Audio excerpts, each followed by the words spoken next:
एक बार फिर से स्वागत है आप सभी लोगों का आपके अपने YouTube चैनल एजी स्टडी पॉइंट में। आज की इस वीडियो में हम पढ़ेंगे फिजिक्स के बहुत ही महत्वपूर्ण टॉपिक हुक का नियम। ठीक, हुक का नियम किसे कहते हैं इसको हम जानेंगे और साथ ही इसके प्रत्यास्थता गुणांक क्या होता है इसको हम जानेंगे। तो यहाँ पे हम सबसे पहले डेफिनेशन लिख दिए हैं कि हुक का नियम यदि प्रत्यास्थता सीमा के अंदर किसी वस्तु पर लगाया गया प्रतिबल वस्तु में उत्पन्न विकृति के समानुपाती होता है। ठीक, यह थी डेफिनेशन। अब जैसे देखिए इसको समझते कैसे हैं। अब मान लीजिए एक हम वस्तु ले लेते हैं, ठीक, ये एक वस्तु ले लेते हैं और इस पे एक प्रतिबल लगाते हैं। यह क्या है आपका प्रतिबल, ठीक, और यह वस्तु है। इसमें जो विकृति उत्पन्न होती है, जब हम इस वस्तु पर प्रतिबल लगाते हैं तो इसमें विकृति उत्पन्न होगी। ठीक,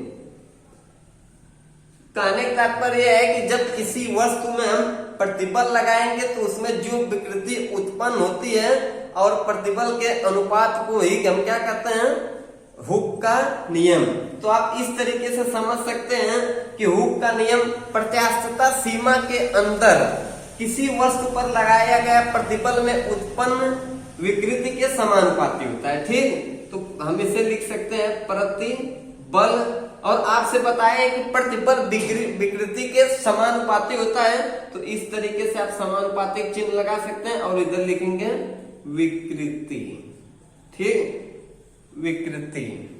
यह तो हम समझ गए कि किसी भी वस्तु में जो हम प्रतिबल लगाते हैं उस वस्तु में जो आपका विकृति उत्पन्न होता है उसी को हम प्रतिबल कहते हैं। अब देखिए यहाँ से जो आपका प्रतिबल है, यदि हम इसे लिख दें प्रतिबल, और जब हम यहाँ पे यह समानुपाती का चिन्ह हटाएंगे तो यहाँ पे इक्वल लग जाता है, और जैसे ही इक्वल लगता है यहाँ पे एक गुणांक क्या है, एक नियतांक हम आ जाता है y। ठीक, और यहाँ पे हो जाता है विकृति।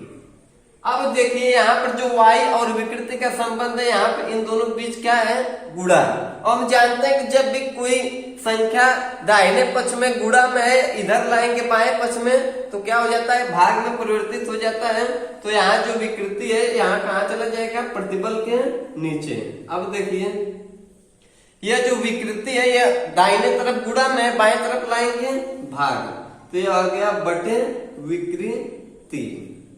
ठीक, ये आपका हो गया विकृति। अब बराबर क्या बचा, y।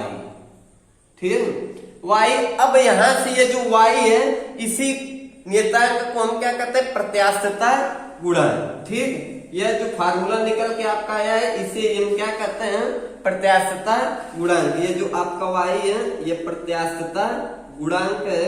अब देखिए यहां से प्रत्यास्थता गुणांक का डेफिनेशन कैसे तैयार करेंगे, किसी वस्तु पर लगाया गया प्रतिबल तथा विकृति के अनुपात को ही हम क्या कहते हैं, प्रत्यास्थता गुणांक। ठीक, कोई वस्तु है जब उसमें प्रतिबल लगाएंगे जो उसमें उस वस्तु में विकृति उत्पन्न होती है, इन दोनों के अनुपात को, ये जो बटा इन दोनों के अनुपात को हम क्या कहते हैं, प्रत्यास्थता गुणांक। और प्रत्यास्थता गुणांक को y से क्या करते हैं, डिनोट करते हैं।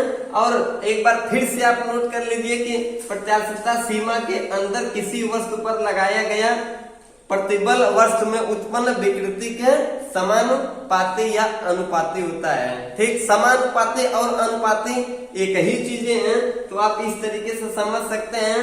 और प्रत्यास्थता गुणांक की बात करें तो देखिए लिखा है y बराबर प्रतिबल बटे विकृति।